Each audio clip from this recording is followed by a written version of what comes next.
मित्रों, यह कहानी बहुत हद तक सच्चाई पर आधारित है। मोदिनीपुर गांव में ज़्यादातर किसान वर्ग के लोग रहा करते थे। खेती के अलावा यहाँ घर घर में कुटीर उद्योग का कार्य चलता रहता था। इसी गांव के दक्षिण कोने पर गजाधर नाम के एक व्यक्ति अपने पत्नी और दो बच्चों के साथ खुशहाल जीवन जी रहे थे। अचानक गांव में अकाल पड़ने के कारण सभी लोगों की आर्थिक स्थिति गड़बड़ा गई। लोगों को दो वक्त के अनाज के लिए अलग अलग कार्य शुरू करना पड़ा। इसी दौरान गजाधर घर में जलेबी बनाने लगे, जिसको टोकरी में रखकर उनकी पत्नी माया पूरे गांव में घूम घूम कर बेचा करती थी और उससे जो पैसा आता था उससे उनका घर चलता था। माया रोज़ाना सुबह 10 बजे जलेबी बेचने निकल जाया करती थी और दोपहर के कड़े धूप हो जाने पर वहीं नदी किनारे एक विशाल वृक्ष की छाया में आराम करती थी। फिर धूप हल्की होने पर जलेबी बेचते हुए शाम ढलने पर घर आती थी। यह उसका रोज का काम था। गांव में अकाल के वजह से लोगों के पास पैसों की काफ़ी कमी थी। इस कारण से उसका जलेबी पूरा बिक नहीं पाता था। इधर 3-4 दिन से यह हाल था कि एक पैसा का भी जलेबी उसका नहीं बिका। माया निराश होकर उसी वृक्ष के छांव में आराम कर रही थी और खुद से बोले जा रही थी कि पता नहीं इस गांव को किसकी नज़र लग गई। अगर यही हाल रहा तो जलेबी का काम भी बंद हो जाएगा। अब चिंता यह थी कि पैसा कहाँ से आए और पैसा नहीं आएगा तो घर परिवार कैसे चलेगा। यही सोचते हुए उसकी नज़र जब पेड़ की तरफ गई तो पाई कि उसके जड़ के पास एक सफ़ेद बिल्ली बैठी है जो वहीं से माया को निहार रही थी। माया को उस बिल्ली पर तरस आ गया और उसने एक जलेबी निकालकर बिल्ली को खाने को दे दिया। बिल्ली बहुत चाव से उस जलेबी को खाकर चली गई। अब यह रोज का कार्य हो गया। माया जब भी थक कर उस वृक्ष के नीचे जाकर बैठती तो उसे देखते ही कहीं से वह सफ़ेद बिल्ली आ जाती थी और माया उसे जलेबी खिलाती रही। धीरे धीरे उन दोनों में अच्छी दोस्ती हो गई। एक दिन माया उस बिल्ली को गोद में लेकर खिला रही थी और बिल्ली से बात करती हुई अपना दुखड़ा सुना रही थी। गरीबी का रोना रो रही थी। एक दिन शाम होने पर घर की तरफ जब वह जा रही थी तो रास्ते में उसे एक सोने का सिक्का गिरा मिलता है। वह सिक्का को उठाकर आसपास देखती है कि कोई भी नहीं है। वह सिक्का लाकर अपने पति को दे देती है और बताती है कि यह सिक्का उसे वृक्ष के पास सड़क पर मिला था। यह लावारिस पड़ा हुआ था, इसीलिए घर ले आई।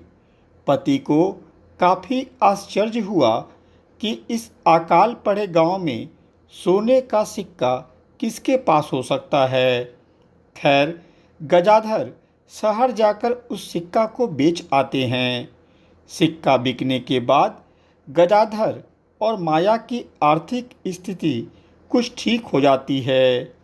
अगले दिन जब माया पुनः उस वृक्ष के पास आराम करने जाती है तो वह बिल्ली पुनः आ जाती है। माया ने उस सिक्के की कहानी बिल्ली को बताई। माया जब वापस आकर खाना खाकर सोने चली गई तो मध्य रात्रि में उसे ऐसा लगा जैसे दूसरे कमरे में कोई चीज़ गिरा हो। जब माया आवाज़ की तरफ दूसरे कमरे में गई तो देखा वहाँ 15-20 सोने के सिक्के गिरे हुए थे। यह देखकर वह डर गई। तुरंत उसने अपने पति को उठाया। पति भी यह देखकर हैरान हुए कि घर में इतना सिक्का कहाँ से आ गया। दोनों ने सिक्के को उठाकर संदूक में रख दिया। गजाधर ने पत्नी को बोला कि यह सब ईश्वर की महिमा है। ईश्वर को हमारी गरीबी देखी नहीं गई, इसीलिए उन्होंने हमारे घर में सोने की मुहरें रख दी। अगले दिन गजाधर पुनः शहर जाकर कुछ सिक्कों को बेच आते हैं। इस तरह गजाधर और माया की गरीबी दूर हो गई। गरीबी दूर होते माया अब जलेबी बेचना छोड़ दी। अब वह वृक्ष के पास भी आराम करने नहीं जाती थी। एक दिन जब माया शाम के वक्त घर के आंगन में थी तो वह सफ़ेद बिल्ली उसे दिख गई। माया ने दौड़कर उस बिल्ली को गोद में उठा लिया और सहलाने लगी, साथ में दूध भी पिलाया। रात होने पर उसने बिल्ली को घर के दूसरे कमरे में कंबल पर सोने के लिए छोड़ दिया। मध्य रात्रि होते माया के सपने में एक इंसान दिखा और बोला कि क्यों माया, अब खुश तो हो ना?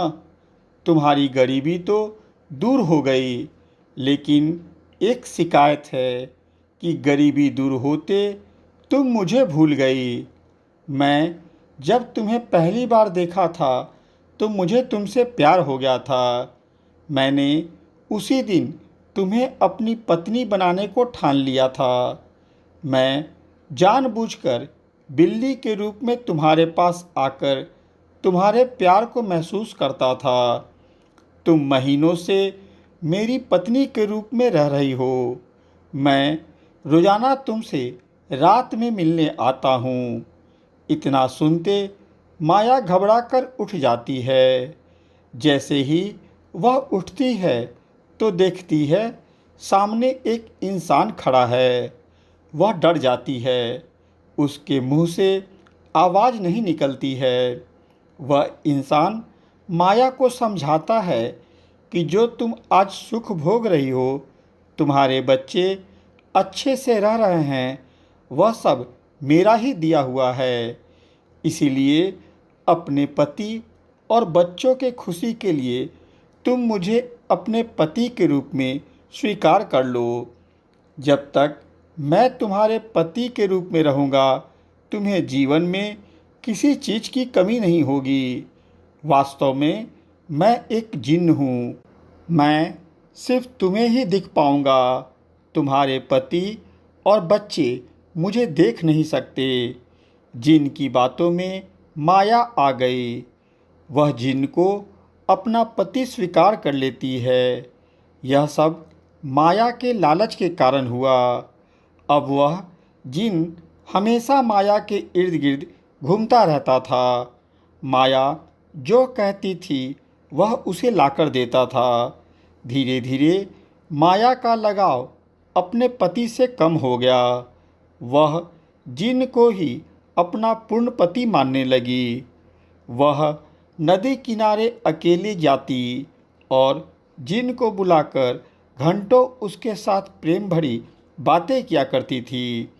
उसके पति को भी महसूस होने लगा था कि माया उससे दूर दूर रहती है, फिर भी काफ़ी खुश रहती है।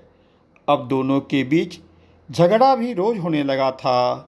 माया जानती थी कि खुशी धन ही दे सकता है और धन जिन्न ही लाकर दे सकता है। अब वह पति की परवाह नहीं करती थी, कारण कि वह जिन्न उसे जीवन का हर सुख देता था। माया के जीवन में जिन्न के आते ही उसके घर में अशांति का माहौल बन गया था। स्थिति इतनी बिगड़ गई थी कि एक दिन उसका पति अपने दोनों बच्चों को लेकर घर से चला जाता है। अब घर में माया अकेले उस जिन्न के साथ रहने लगती है। धन ने उसे इतना अंधा बना दिया था कि उसे अपने बच्चों की भी परवाह नहीं रही। समय बीतता गया। एक दिन एक तांत्रिक ने उस जिन को पकड़ लिया और उसे कैद कर लिया।